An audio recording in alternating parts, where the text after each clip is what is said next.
கடவுளை பத்தின உங்க ஐடியா என்ன?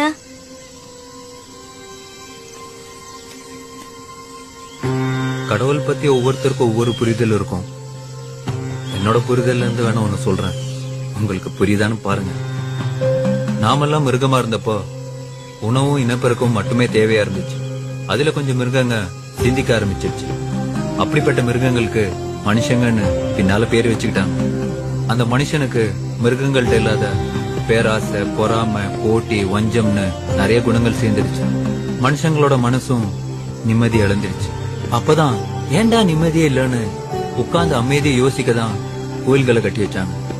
உட்கார்ந்து ஒழுக்கமா யோசிச்சவங்க நிம்மதியை கெடுத்த தேவையில்லாத குணங்களை உதுத்து விட்டுட்டு கடவுள் நிலையை அடைஞ்சாங்க.